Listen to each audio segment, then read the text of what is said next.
अब मैं तीस्ता फ्लड की बात करता हूं। इनके एक नेता ने कहा था तीस्ता फ्लड में सिक्किम को पैसा मिला, पश्चिम बंगाल को कुछ नहीं मिला।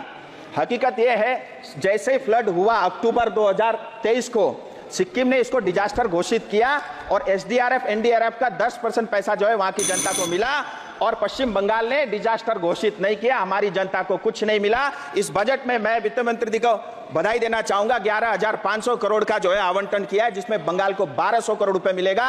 अब आपके माध्यम से मेरा बंगाल सरकार से निवेदन है, तीस्ता फ्लड पीड़ित को यह पैसा मिले। सर, मैं अपनी कुछ क्षेत्र के 2-3 बातें आपके समक्ष रखूंगा। दार्जिलिंग हिल तराई डूवर्स लंबे समय से एक स्थायी राजनीतिक समाधान की मांग करती आई है।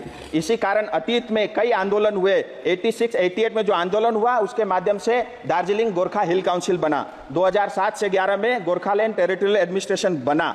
जो सेमी ऑटोनोमस बॉडी थी उसको पश्चिम बंगाल ने चलने नहीं दिया, और हमारे क्षेत्र में आए दिन बहुत तेजी के साथ डेमोग्राफी चेंज हो रही है।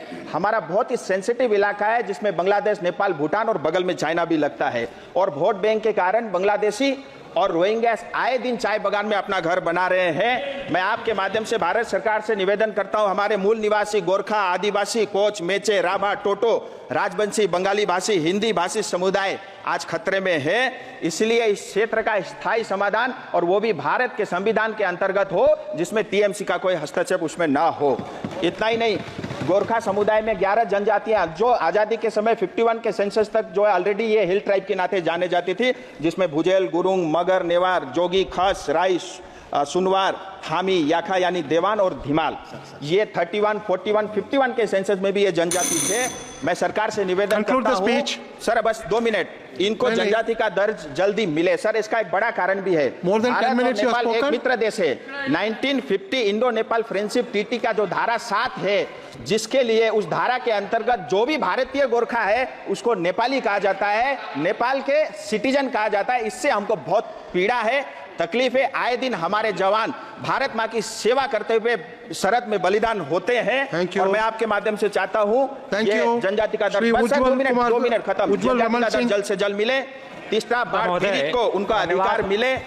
मैं दार्जिलिंग की जनता का भी आभारी हूँ, जिन्होंने मुझे दूसरी बार उनकी आवाज इस सदन में बनने का मौका दिया, और मैं बधाई देना चाहूँगा आदरणीय प्रधानमंत्री मोदी जी को और वित्त मंत्री सीतारमण जी को कि बजट में हर पहलू को ध्यान में रख करके बजट तैयार किया गया, और बजट में खास करके युवाओं की बात की है, यूथ स्किलिंग की, एम्प्लॉयमेंट की, और एग्रीकल्चर की, इंफ्रास्ट्रक्चर की, जिसमें अर्बन डेवलपमेंट भी है, रूरल डेवलपमेंट भी है, इनोवेशन की, मैन्युफैक्चरिंग की, और वुमेन लेड डेवलपमेंट पर जोर दिया गया है।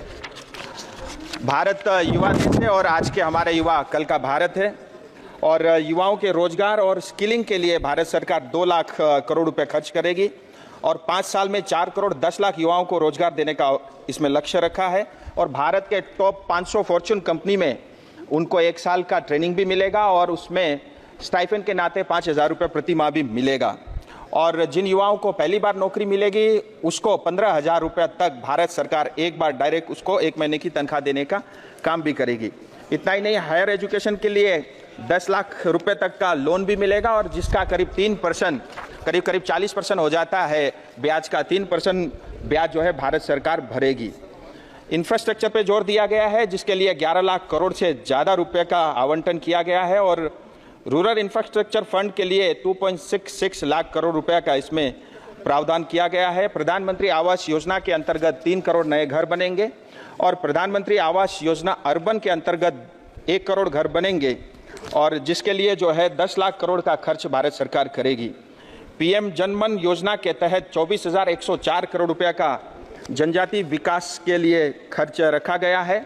और मैं बधाई देना चाहूँगा प्रधानमंत्री जी को, पहली बार चाय बागान की बात इस बजट में पेश हुई है, और नॉर्थ बंगाल और आसाम के चाय बागान में काम करने वाले श्रमिक, जिसमें ज़्यादातर महिलाएं रहती हैं, उनकी बच्चों की एडुकेशन और उनकी जो है देखरेख के लिए 1,000 करोड़ रुपए का जो है आवंटन बजट में हुआ है। मैं नॉर्थ बंगाल और आसाम की जनता की ओर से प्रधानमंत्री जी को बधाई देना चाहूँगा। सर, मैं बात अभी बंगाल की करता हूँ। आज़ादी के समय बंगाल बेस्ट बंगाल था, जिसको आज टीएमसी ने सबसे वर्स्ट बंगाल बनाया है। वो आप चिल्लाते रहो, मैं आंकड़े आता हूँ, मैं आंकड़े बजट पे ही बोल रहा हूँ सर। और जो काम ईस्ट इंडिया कंपनी करती थी, आज टीएमसी पश्चिम बंगाल के साथ वही व्यवहार कर रही है। अनेक योजनाएं जिसमें मनरेगा हो, स्वच्छ भारत हो, प्रधानमंत्री ग्राम सड़क योजना हो, आवास योजना हो, आरआईडीएफ का फंड हो, मुफ्त राशन हो, बॉर्डर एरिया का डेवलपमेंट फंड हो, हर जगह घोटाला है। यहां तक कि शिक्षा को भी इन्होंने नहीं छोड़ा। और ओलंपिक चल रहा है, मैं ये कहना चाहूंगा, अगर आज जो है करप्शन के ऊपर में ओलंपिक में कंपटीशन होता तो टीएमसी को गोल्ड मेडल मिलता। और ईज ऑफ डूइंग की हम बात करते हैं, लेकिन ईज ऑफ डूइंग करप्शन में टीएमसी नंबर 1 है। पश्चिम बंगाल को 7 लाख करोड़ का कर्जा ये टीएमसी की देन है। 35 साल सीपीएम पश्चिम बंगाल में शासन में थी, 1,90,000 करोड़ का कर्जा था, आज वो बढ़ के 7 लाख करोड़ हो गया है। मैंने टीएमसी से 1 रुपए नहीं लिया, मेरे ऊपर 70,000 रुपए का जो है कर्जा इन्होंने डाला है। और पश्चिम बंगाल की आप देखिए monthly per capita consumption north east के 8 स्टेट से भी कम है। इनको शर्म आनी चाहिए। आजादी के समय पश्चिम बंगाल का मैन्युफैक्चरिंग 30% कंट्रीब्यूट करता था, जो आज 3% से कम रह गया है। ये भी इन्हीं की देन है। और ये कहते हैं कि केंद्र जो इनको पैसा नहीं देता। सर, मैं डाटा के साथ कहना चाहता हूं, प्रधानमंत्री आवास योजना, प्रधानमंत्री ग्राम सड़क योजना और मनरेगा। अब मनरेगा के आंकड़ा आपके सामने रखना चाहूंगा। सर, बड़ा मैजिक नंबर है। आधार लिंक होने से पहले मनरेगा के 3 करोड़ 88 लाख 3.88 करोड़ आधार लिंक होने से पहले मनरेगा के कार्ड थे। और जैसे आधार लिंक हो गया, ये रह गए 2.5 करोड़, यानी 1 करोड़ 35 लाख फर्जी कार्ड बांग्लादेशी नागरिकों के बने थे। और इतना ही नहीं, 24 परगना जिले में 38 लाख मनरेगा के कार्ड थे, आधार लिंक होते ही 15 लाख विलुप्त हो गए। इसी तरह मुशीराबाद में 33 लाख मनरेगा के कार्ड थे, जिसमें 13 लाख आधार लिंक करते ही गायब हो गया। हकीकत यह है, चाहे चिट फंड घोटाला हो, टीचर घोटाला हो, पीडीएस घोटाला हो, कोयला घोटाला हो, मनरेगा, आवास योजना, हर घर जल, अमृत, गाय की तस्करी, सब में टीएमसी इन्वॉल्व है। यहां तक कि मुख्यमंत्री का पेंटिंग का भी घोटाला हो गया टीएमसी के शासन में। और मैं इनके एक नेता को सुन रहा था, उन्होंने नॉर्थ बंगाल की बात की, मैं वो भी आपके समक्ष रखना चाहूंगा। सर, नॉर्थ बंगाल में 8 डिस्ट्रिक्ट है, जिसकी आबादी करीब 3 करोड़ है। हम रिसोर्स के अंदर में भी रिच है और सबसे बड़ा रेवेन्यू जो है पश्चिम बंगाल को नॉर्थ बंगाल देती है। हमारे पास चाय है, ट्रेड है, हाइड्रो है, टूरिज्म है और जंगल यानी फॉरेस्ट भी है। और उसके मतलब इतना कुछ होते हुए भी, हमारा कंट्रीब्यूट होते हुए भी, पश्चिम बंगाल का सालाना बजट है 3.88 लाख करोड़ रुपया, लेकिन नॉर्थ बंगाल डेवलपमेंट बोर्ड को मिलता है 860 करोड़ रुपया। शायद दीदी को पता भी नहीं होगा, जो पूरे बजट का 0.002% है। हमारे चाय बागान बंद हो रहे हैं, हमारे सिंकोना बागान बंद हो चुके हैं। इन्होंने सिर्फ नॉर्थ बंगाल को ठगा है और हमको सिर्फ लूटा है। नॉर्थ बंगाल के लोग स्वाभिमानी हैं, हम अपने पैरों पे खड़ा होना चाहते हैं। नमस्ते दीदी। इतना ही नहीं, इन्होंने कहा बजट में पश्चिम बंगाल को कुछ नहीं मिला। मैं कुछ आंकड़े आपके समक्ष लेके आया हूं। बजट में 93,000 करोड़ रुपया सिर्फ पश्चिम बंगाल को मिल रहा है, जो महाराष्ट्र से ज्यादा है।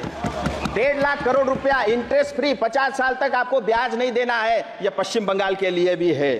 पूर्वोदय योजना, जिसके अंतर्गत कलकत्ता से लेकर के, अमृतसर से लेकर के कलकत्ता तक इंडस्ट्रियल कॉरिडोर बनेगा, जिसमें पश्चिम बंगाल के युवाओं को रोजगार के नए अवसर मिलेंगे।